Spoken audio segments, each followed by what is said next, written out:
গ্রামের বাজারে সুধাংশুর পকোড়ার ঠেলাগাড়ি ছিল। যখনই ও ঠেলাগাড়ি খুলতো গ্রাহক চলে আসতো। আমাকে 1 প্লেট পেঁয়াজের পকোড়া। আমাকে আলুর পকোড়া।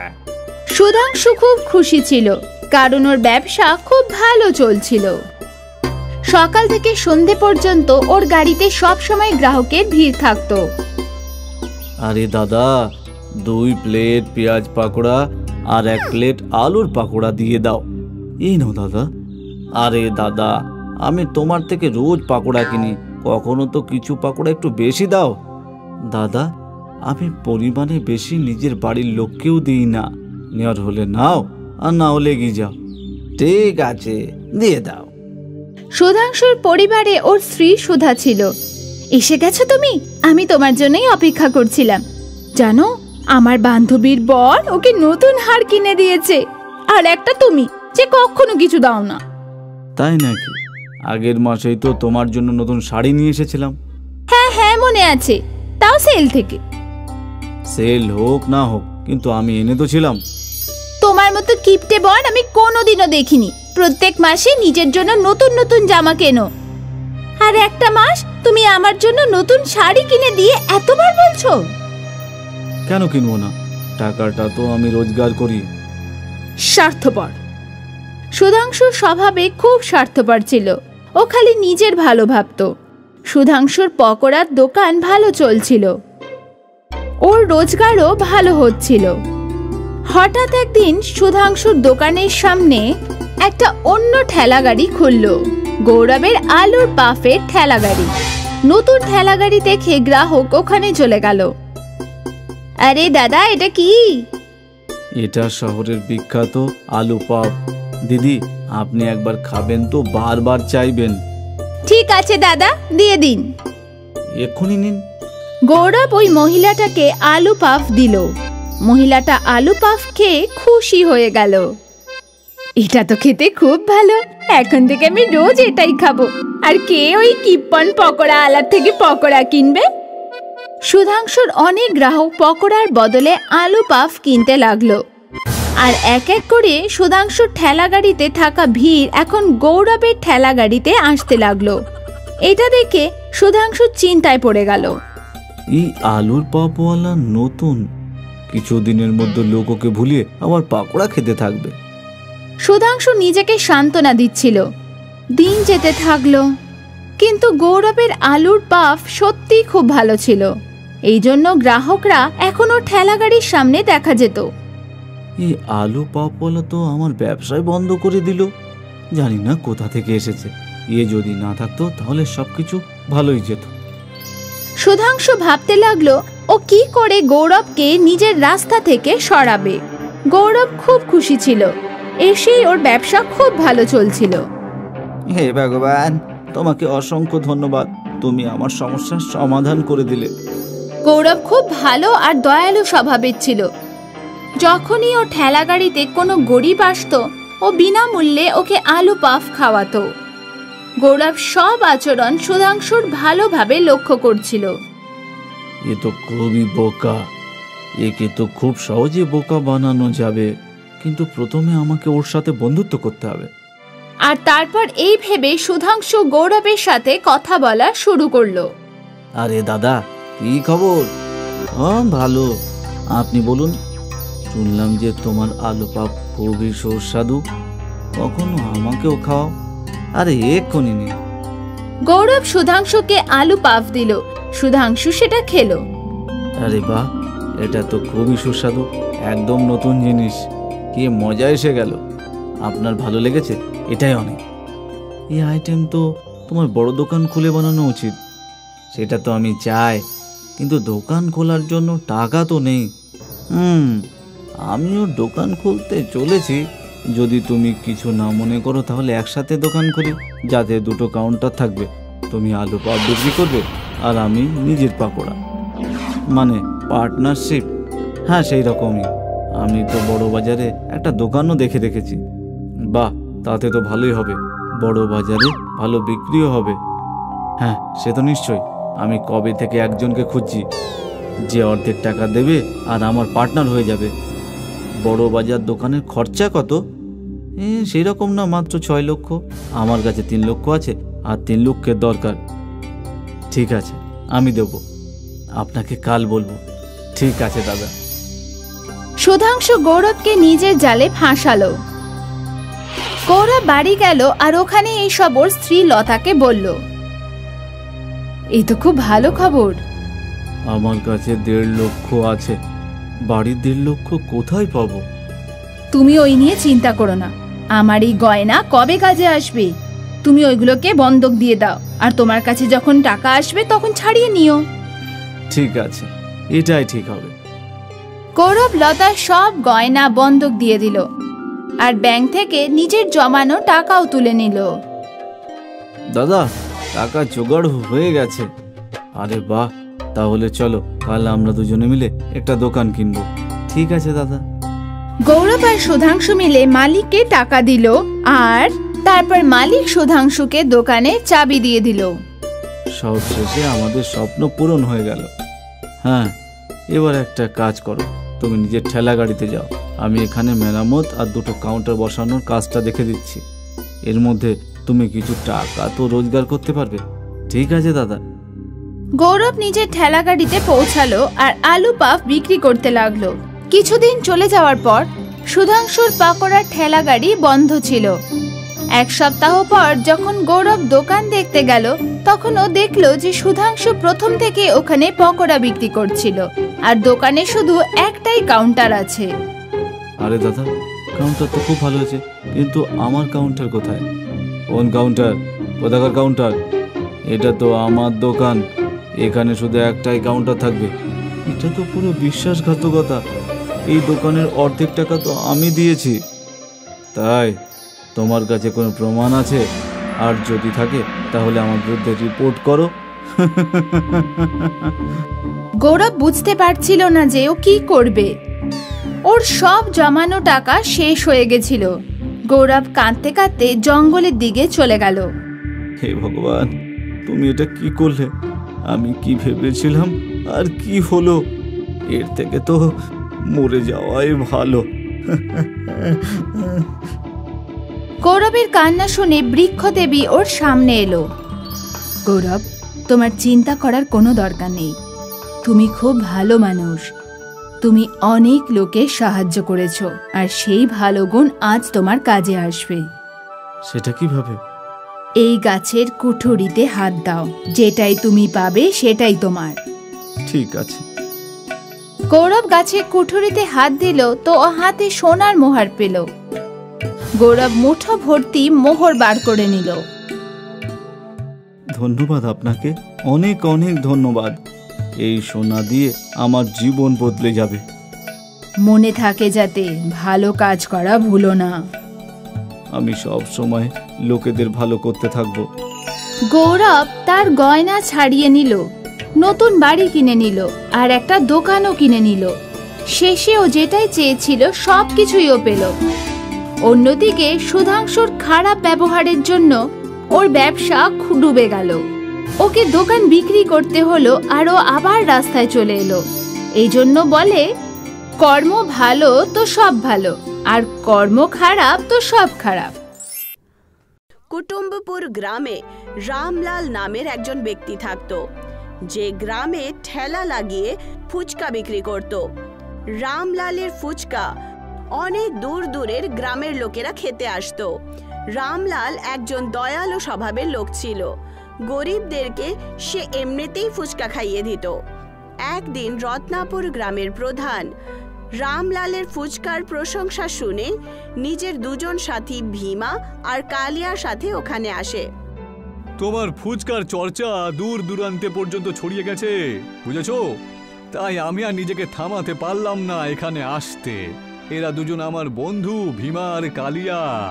তোমার হাতের ভালো ভালো ফুচকা আমাদেরকে খাওয়াও তো। রামলাল ওদের সবাইকে এক এক প্লেট ফুচকা দিয়ে দিল। ফুচকা খাওয়ার পর প্রধান খুশি হয়ে বলে ওঠে, তোর হাতে সত্যি জাদু আছে রামলাল। ফুচকা খেয়ে দারুণ লাগলো আমার। একদম ঠিক কথা বলেছেন প্রধান মশাই।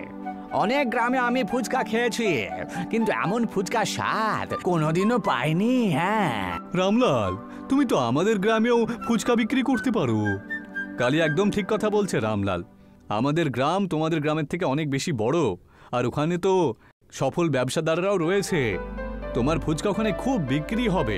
তাই তুমি যদি বলো তাহলে আমি ওখানে তোমার জন্য একটা ভালো ফুচকার দোকান দেখে দিতে পারি। আরে না প্রধান মশাই, আমি আমার গ্রাম ছেড়ে কোথাও যেতে চাই না। আমার গ্রামে হয়তো আপনার গ্রামের মতন বড় বড় লোকজন থাকে না ঠিকই, কিন্তু আমার গ্রামেই আমি শান্তি পাই, বুঝেছেন তো? আরে আপনি হয়তো জানেন না প্রধান মশাই, আসলে এই রামলাল একেবারে একটা বোকা লোক। হ্যাঁ, একেবারে মূর্খ যাকে বলে। আরে বেশিরভাগ ফুচকাই তো ও নিজের গ্রামের লোককে ফ্রিতেই খাইয়ে দেয়। হ্যাঁ। ভীমার কথা শুনে প্রধান হাসতে হাসতে বললেন,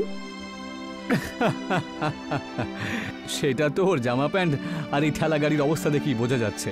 এখনো সময় আছে রামলাল, এমন সুযোগ কিন্তু বারবার পাবে না তুমি। জীবনে পয়সা রোজগার করাটা খুবই দরকারি, বুঝলে? প্রধান রামলালকে অনেক অনেক রকমের লোভ দিতে লাগলো, কিন্তু রামলাল তার কথা মানতে অস্বীকার করলো। রামলাল, আমি তোমার ফুচকার সামান্য একটু প্রশংসা করলাম বলে তুমি তো নিজেকে একেবারে বিশাল বড় মানুষ মনে করছো। হ্যাঁ, তোমার এই ফুচকার ঠেলা গাড়ি বেশি দিন চলবে না, বুঝেছো? এইটুকু বলে প্রধান রাগের চোটে নিজের সাথীদের সাথে ওখান থেকে চলে যায়। সেই সময় রামলালের গ্রামের প্রধান সত্তুর সাথে দেখা করে। আরে সত্তু দাদা, তা তোমার গ্রামের কি খবর আমাকে একটু বলো তো। আরে আমার গ্রামের খবর নিয়ে তুমি কি করবে? হ্যাঁ, তোমার গ্রামের হালচাল সব সময় ভালো থাকে। তোমার গ্রামেই তো সব সময় উন্নতি হচ্ছে। আমাদের গ্রামের লোকজন তো দুবেলা খেতে পাই কত কষ্ট করে, তাই না? তোমার গ্রামে রামলালের ফুচকা খুবই প্রসিদ্ধ। দূর দূরান্ত থেকে গ্রামের লোকেরা শুধুমাত্র রামলালের ফুচকা খাওয়ার জন্যই তো আসে, ঠিক কিনা? আরে এতে তো কোনো সন্দেহ নেই প্রধান। ওই বেচারার ফুচকা ঠেলাগাড়িটা কিন্তু বেশ ভালোই চলে। আরে এই কথাটাই তো আমি তোমাকে বোঝাতে এসেছি সত্তু। আমার কথাটা মন দিয়ে শোনো। তোমার গ্রামের নাম তোমার জন্য নয়, বরং রামলালের জন্য প্রসিদ্ধ। গ্রামের লোকেরা দূর দূরান্ত থেকে ওর ফুচকা খাওয়ার জন্যই তো আসে। কিন্তু যদি এইভাবে চলতে থাকে তাহলে সেই দিন আর বেশি দূরে নয় যে গ্রামের লোকেরা আশেপাশে মিলে রামলালকে প্রধান করে দেবে। রত্নাপুর গ্রামের প্রধানের কথা শুনে সত্তু খুব বাজেভাবে অবাক হলো। কথাটা তো তুমি একেবারে ঠিক কথাই বলেছ দেখছি। হ্যাঁ, এই ব্যাপারে আমি আজ অব্দি কখনো ভাবেইনি। তুমি একেবারে চিন্তায় ফেলে দিলে আমায়। আচ্ছা তুমি আমাকে বলো তো এর কি উপায়? আমি এমন কি করতে পারি যাতে আমার গ্রামের নাম আমার জন্য প্রসিদ্ধ হয়ে যায়? বলো বলো বলো। আরে খুব সহজ ব্যাপার তো। তোমার গ্রামের নাম ফুচকার জন্য প্রসিদ্ধ, তাই তো? তুমি শহর থেকে কয়েকজন ভালো ফুচকাওয়ালাকে ধরে নিয়ে এসো আর নিজের গ্রামে একটা বড় রেস্টুরেন্ট খুলে নাও। যখন রেস্টুরেন্টটা খোলা হয়ে যাবে তখন রামলালের ফুচকার কে কিনতে আসবে। আমাদের প্রধান মশাই একেবারে ঠিক কথাই বলছে সত্তু দাদা, আপনি ওনার কথাটা শুনে নিন। আমাদের গ্রামের সব বাসিন্দারা প্রধান মশাইয়ের কথা খুব ভালোভাবেই তো শোনেন। আর দেখুন, আমাদের গ্রামের উন্নতি তো তোমাদের গ্রামের থেকে অনেক বেশি, তাই না? তোমরা দুজন একেবারে ঠিক কথাই বলেছ। আমি কালকেই শহর থেকে কয়েকজন ফুচকাওয়ালাদেরকে ধরে নিয়ে চলে আসছি আর আমাদের গ্রামে একটা রেস্টুরেন্টের নির্মাণ করে দেব। হ্যাঁ, আর সেই রেস্টুরেন্টের নাম হবে, আমার নাম দিয়েই হবে, সত্তু রেস্টুরেন্ট। সত্তুর কথা শুনে রত্নাপুর গ্রামের প্রধান হাসতে হাসতে ওখান থেকে চলে গেল। প্রধান নিজের সাথী কালিয়াকে বলল, একে রাজনীতি বলা হয় কালিয়া। এবার তুমি দেখতে থাকো, এই রামলাল আজকের পর থেকে ওই প্রধানের পথের কাঁটা হয়ে দাঁড়িয়ে থাকবে। হ্যাঁ, কয়েকদিনের মধ্যেই এই রামলালের নাম একেবারে শেষ হয়ে যাবে। আপনার মাথার মধ্যে সত্যি কি যে আছে। কিছুদিনের মধ্যেই সত্তু প্রধান গ্রামে একটা খুব ভালো রেস্টুরেন্ট তৈরি করলো আর শহর থেকে একটা খুব ভালো ফুচকা বানানোর লোককে নিজের গ্রামে নিয়ে এলো। কিছুদিনের পরই গ্রামের সমস্ত লোকেরা তার রেস্টুরেন্টে গিয়ে ফুচকা খেতে শুরু করলো। এখন রামলালের দোকানে কেউ আসতো না। বেচারা রামলাল রোজ ফুচকার ঠেলা লাগিয়ে সারা দিন রোদ্দুরে একাই দাঁড়িয়ে থাকতো আর বিকেল বেলা পর্যন্ত তার ফুচকা খারাপ হয়ে যেত। কিছুদিন পর নির্মলা রামলালকে বলল, তোমাকে নিজের ঠেলা অন্য কোনো গ্রামে লাগানো উচিত। তোমার ফুচকা তো কেউ খেতে আসে না, আমরা তো রাস্তায় নেমে গেছি। তুমি একদম ঠিক কথাই বলেছ। আমাকে আমার ফুচকা প্রতিদিন বিকেল বেলায় ফেলে দিতে হয় গো। তক্ষুনি রামলালের দরজায় কেউ ধাক্কা দিতে শুরু করলো। রামলাল দরজা খুলে দিল। সে দেখতে পেল বাইরে একজন বুড়ো ব্যক্তি দাঁড়িয়ে আছে। আমাকে কিছু খেতে দাও না গো, 3 দিন হয়ে গেল না খেয়ে রয়েছি। 2 দিন হয়ে গেল আমার বাড়িতে রান্না হয়নি গো। আমার দিনের পর দিন লোকসান তো হয়েই চলেছে। আমার কাছে কয়েকটা ফুচকা অবশ্য রয়েছে, যেটা এখনো পর্যন্ত ভালো আছে। তাহলে তাই দাও না, আমাকে সেটাই খাওয়াও। রামলাল ফুচকা সেই বুড়ো ব্যক্তিকে দিয়ে দিল। দেখতে দেখতেই সেই বুড়ো ব্যক্তি রামলালের সমস্ত ফুচকা খেয়ে নিল, আর সে একটা ঝোলা রামলালকে দিয়ে দিল। এটা আবার কি গো? এটা হলো বালি, তোমার ভাগ্য পাল্টে দেবে এটা। আরে বালি আবার আমার ভাগ্য কি করে পাল্টাবে গো? এটা হলো জাদুর বালি, তুমি কাল থেকে তন্দুরের মধ্যে ফুচকা তৈরি করবে। কিন্তু সেটা কিভাবে? তোমার কানটা একটু কাছে নিয়ে এসো তো। বুড়ো ব্যক্তি তার কানে কিছু একটা বলে চলে যায়। পরের দিন রামলাল সেই বুড়ো ব্যক্তির বলা অনুযায়ী গ্রামের ঠিক মাঝখানে ঠেলা লাগিয়ে দাঁড়িয়ে পড়ে আর তন্দুর গরম করে ছোট্ট ছোট্ট ফুচকা বানাতে থাকে। ওই ফুচকাগুলোকে গরম করার জন্য যেই মাত্র সে বালু তন্দুরে দিল, দেখতে দেখতেই অনেকগুলো ফুচকা নিজে নিজেই তৈরি হয়ে বাইরে চলে এলো। তার গন্ধ শুঙে সমস্ত গ্রাম রামলালের দোকানে চলে এলো। ফুচকা থেকে তো বেশ ভালোই গন্ধ বেরোচ্ছে রামলাল দাদা, আমাকে তাড়াতাড়ি তোমার ফুচকা খাওয়াও না গো। দেখতে দেখতেই বিকেল পর্যন্ত রামলালের সমস্ত ফুচকা বিক্রি হয়ে যায়। সেই দিনের পর রোজ রোজ এরকমটাই হলো। রামলাল তন্দুরে ফুচকা বানাতো, কিন্তু যেই মাত্র সে ফুচকা গরম করার জন্য জাদুই বালু দিত, পুরো গ্রাম ওখানে একত্রিত হতো। গ্রামে প্রধানের রেস্টুরেন্টে কেউ আসছিল না। ক্লান্ত হয়ে সত্তু রত্নাপুর গ্রামের প্রধানকে ডাকলো। জানি না রামলাল তন্দুরে কিরকম ফুচকা তৈরি করছে বাবা গো, আমার রেস্টুরেন্ট একেবারে তালা লাগাতে হলো। আপনি যেমনটা বলেছিলেন আমি সেই মতো ওর বাড়ির উপরে অনেকদিন ধরেই নজর রাখছি। তো আমি শুধু এইটুকুই জানি যে ওর তন্দুর একটা জাদুই তন্দুর, ওর কাছে জাদুর বালি আছে। তো যেই ওই বালিগুলো তন্দুরের মধ্যে দেয়, পুরো গ্রামে ফুচকার গন্ধ ছড়িয়ে পড়ে। তাহলে যাও ওই বালি আমার কাছে এনে দাও। যেমনটা আপনি বলবেন। পরের দিন রাত্রিবেলা ভীমা আর কালিয়া চুরি চুরি সেই বালুটা চুরি করে নেয়। সত্তুও হুবহু সেরকমই ফুচকা বানানোর চেষ্টা করে, কিন্তু যেই মাত্র সে বালু তন্দুরে দিল, হঠাৎ করে তন্দুর ফেটে গেল আর তার কারিগররা ঘায়েল হয়ে বেহুশ হয়ে গেল। তক্ষুনি আলো থেকে একটা বুড়ো ব্যক্তি হাসতে হাসতে সত্তুর সামনে এসে বলল, আমি একজন জাদুকর, আমি তো এই বালি রামলালকে দিয়েছিলাম। তুমি হয়তো এটা জানো না প্রধান, যে এই বালিটা মানুষকে একেবারে বেছে নেয়। এই বালিটা রামলালকে বেছে নিয়েছে, তোমাকে নয়। আর তোমাকে একটা গোপন কথা জানিয়ে দিচ্ছি, এই বালি নিজের মালিককে রক্ষাও করে। তাই তুমি তোমার কথা মনে রেখো, রামলালকে কখনো ক্ষতি করো না, বুঝেছো? সে খুবই দয়ালু মানুষ, তাই ওর দয়ার শরীর দেখে প্রসন্ন হওয়ার পরে আমি ওই জাদুর বালিটাকে দিয়েছিলাম। আসলে ও তো আমাকে ফ্রিতে নিজের ফুচকা খাইয়েছিল, তাই ওকে তো একটু উপকার করতেই হবে আমাকে, তাই না? এইটুকু বলে সেই বুড়ো ব্যক্তি গায়েব হয়ে যায় আর সত্তু ওখানেই দাঁড়িয়ে থাকলো। সেই দিনের পর থেকে সত্তু হার মেনে নিল, আর রামলালের জাদুই তন্দুরি ফুচকা এখন গ্রাম পর্যন্তই নয়, বরং শহরেও প্রসিদ্ধ হয়ে গেছিল। நம்மளோட பானிபூரி வியாபாரம் எவ்வளோ நல்லா ஓடுனா நீங்க பாத்துக்கிட்டே இருப்பீங்கன்னு அன்னைக்கே நான் சொன்னேன். ஆமா சுமன், உன்னுடைய புத்திசாலித்தனத்தினாலதான் நாம இன்னைக்கு இப்படி இருக்கோம், இல்லன்னா என்ன இருக்குமோ என்னமோ. இந்த விஷயம் எப்ப நடந்ததுன்னா, சோனு அப்புறம் சுமனுங்கிற கணவன் மனைவி ராம்நகர்ங்கிற ஊர்ல ஒரு வீட்டுல வாழ்ந்துட்டு இருந்தாங்க. சோனு ஃபேக்டரியில வேலை செஞ்சுட்டு இருந்தாரு. அப்புறம் சுமன் காலையிலேயே லஞ்ச் பேக் பண்ணி சோனுக்கு கொடுத்துட்டு இருப்பா. சோனு ஒரு நல்ல உழைப்பாளி.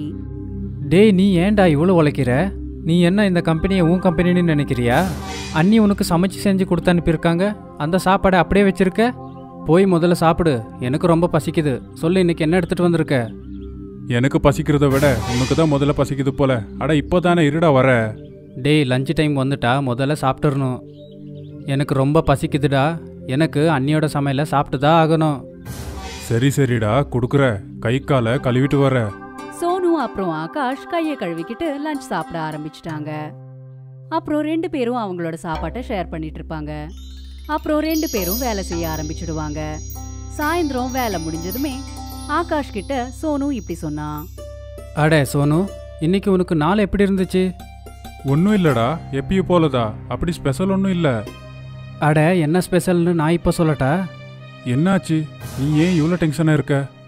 அது லஞ்ச் பண்ணதுக்கப்புறம் நான் பாஸோட கேபின் பக்கத்தில் போனேனா, அப்போ அங்கே கேட்ட. அட, என்னடா கேட்ட நீ? பாஸ் ஏதாவது உனக்கு கெடுதல் பண்ண போறாரா? அதான் டென்ஷனாக இருக்கியா? அட, எனக்கும் பாஸுக்கும் அது எப்போவுமே இருக்கும். ஆனால் நான் இன்னைக்கு என்ன கேட்டேன்னா, கம்பெனி நஷ்டத்தில் போய்கிட்டு இருக்காமா. அதனால் ஃபேக்ட்ரியில் இருக்கிற எல்லாரையுமே வேலை விட்டு தூக்குறேன்னு சொல்லிக்கிட்டு இருந்தாங்க. இது நாளைக்கிலிருந்தே நடக்க போகுது பாரு. என்னடா சொல்கிற?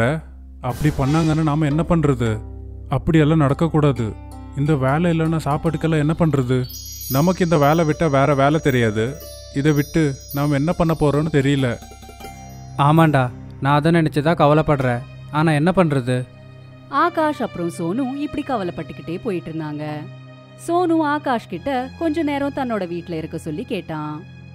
அப்பதான் அந்த இடத்துக்கு ஆகாஷோட மனைவி பூஜாவும் வந்தா. அட பூஜா, நீ இங்கே என்ன பண்ணுற? நீங்க வரலாம், ஆனா நான் மட்டும் வரக்கூடாதா? சுமன் அண்ணி தான் கூப்பிட்டாங்க. அவங்க பானிபூரி செஞ்சிட்டு இருக்கேன், சாப்பிடவான்னு சொன்னாங்க. நல்லதா போச்சு, நீங்களும் இங்க தான் இருக்கீங்க. உங்க 2 பேருக்காகவும் பானிபூரி எடுத்துட்டு வரோம், இருங்க.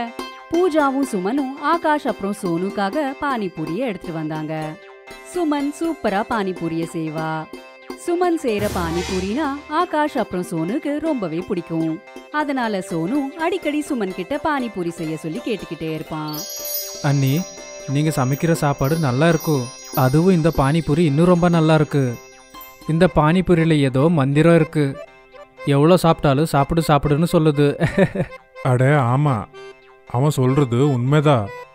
நீ செய்கிற பானிபூரி இருக்கே எவ்வளோ பெருசுனா, ஒரு தடவை வாயில் போட்டாலே வயிறு ரொம்பிடும். உன் கையால் செஞ்ச பானிபூரியை சாப்பிட்டா எங்கள் கஷ்டம் எல்லாம் மறந்து போயிடுது. கவலையா? என்ன கவலை? எந்த கவலைய பத்தி பேசிட்டு இருக்கீங்க நீங்க?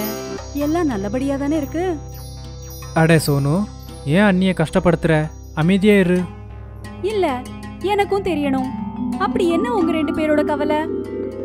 நீங்க 2 பேரும் ஃபேக்டரியில இருந்து வந்ததுல இருந்து பெருசா ஒன்னும் பேசிக்காமலே இருந்தீங்க. இனி ஆகாஷ் அப்புறம் சோனுக்கு இஷ்டமில்லாட்டியும் அவங்களோட மனைவிகள் கிட்ட நடந்தது எல்லாத்தையும் சொல்ல வேண்டியதாயிடுச்சு. அவங்க 2 பேரும் சொன்ன அந்த கவலைகளை எல்லாத்தையும் கேட்டதுமே சுமன் அப்புறம் பூஜாக்கு என்ன செய்யறதுனே தெரியாம அவங்களும் கவலைப்பட ஆரம்பிச்சிட்டாங்க. சில நாட்களுக்கு அப்புறம் அவங்க வேலை செஞ்சுட்டு இருக்கிற ஃபேக்டரி க்ளோஸ் ஆயிடுச்சு. இப்போ நாம என்ன செய்யறது? உங்களோட வேலையும் போயிடுச்சு. கொஞ்சம் கொஞ்சமா சாப்பாடு பொருளும் கம்மி ஆயிட்டு இருக்கு. வேலை தேடிக்கிட்டு தான் இருக்க. ஆனால் என்ன பண்ணுறது?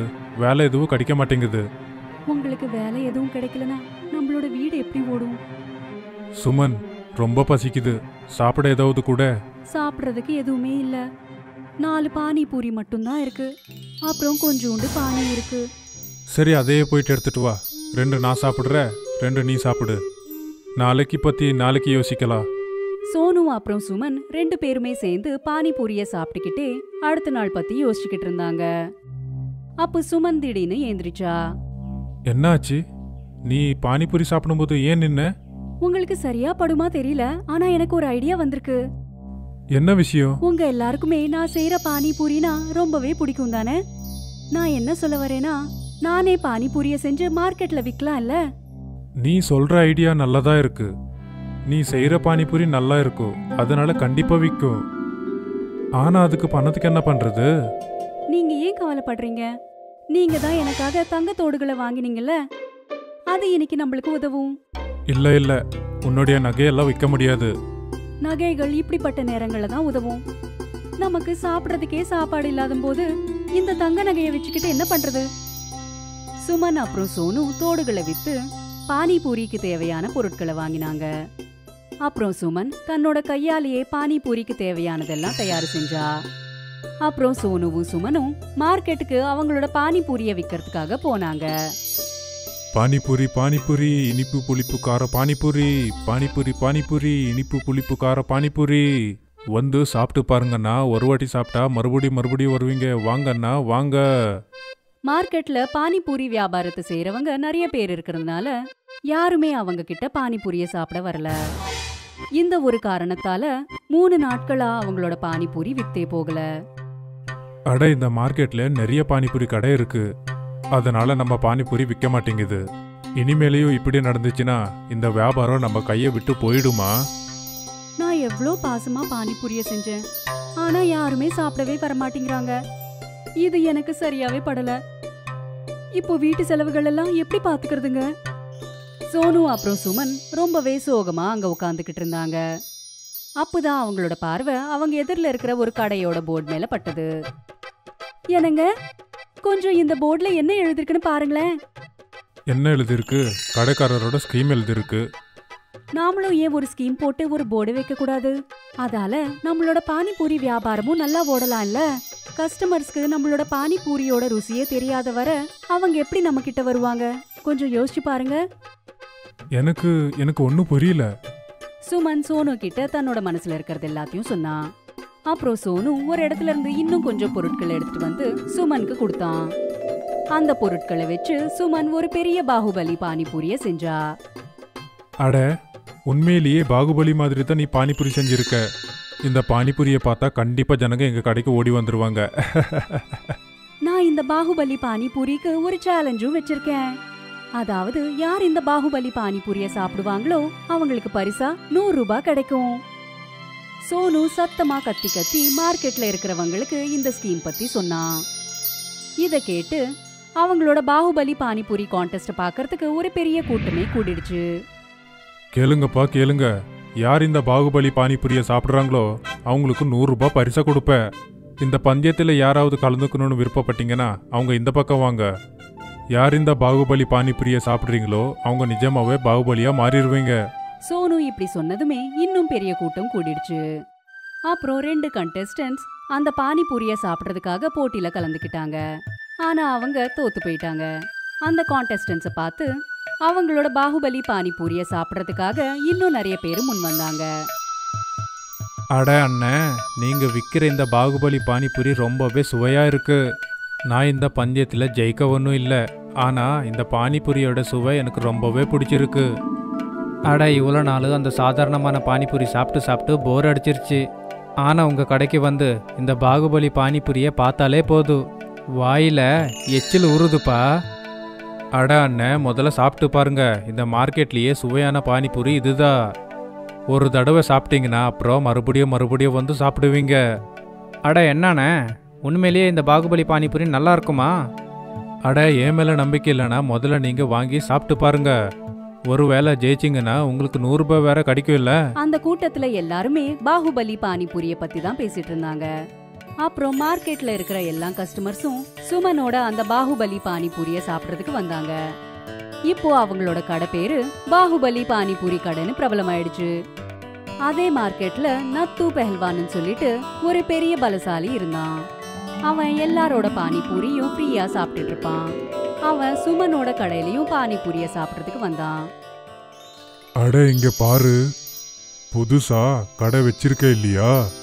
முதல்ல 5 பிளேட்டு பானிபூரி செஞ்சு கொடுப்பா. நான் வந்து பானிபூரியை பண்ணி கொடுக்குறேன். ஆனா எங்க பாகுபலி பானிபூரியை சாப்பிட்டு அப்புறமா சொல்லுங்க. ஒருவேளை நீங்க அந்த பாகுபலி பானிபூரியை சாப்பிட்டீங்கன்னா வருஷம் பூரா ஃப்ரீயாவே பானிபூரியை கொடுக்குறோம். அட, இவ்வளோ சின்ன விஷயம் தானே. சரி, ஒரு வேலை பண்ணு. இந்த பந்தயத்துல என்ன ஒன்று புதுசா சேர்த்துக்கோ. ஒன்னு இல்ல, நான் 5 பாகுபலி பானிபூரிய சாப்பிடுறேன். எடுத்துட்டு வா 5 பானிபூரி. ஒருவேளை உங்களால் அந்த பானிபூரியை சாப்பிட முடியலன்னா நீங்க ஃப்ரீயா வாங்கி பானிபூரியை சாப்பிட்றது விட்டுறணும். இதுக்கு நான் ஒத்துக்கிறேன். நத்து பெஹல்வானுக்கு முன்னாடி ஒரு பெரிய பிளேட்ல 5 பாகுபலி பானிபூரிய வச்சாங்க. அந்த நத்து பெஹல்வான் பாகுபலி பானிபூரிய சாப்பிட முயற்சி செஞ்சுட்டு இருந்தான். ஆனா பாவம், அவன் அதுல தோல்வி அடைஞ்சிட்டான். அப்புறம் அவன் தான் கொடுத்த வாக்குப்படி அப்பத்துல இருந்து ஃப்ரீயா பானிபூரிய சாப்பிட்றத நிறுத்திட்டான். அப்புறம் மார்க்கெட்ல இருக்கிறவங்க எல்லாருமே சோனுக்கு நன்றிய சொன்னாங்க. அப்புறம் அவனோட முயற்சியை பாராட்டினாங்க.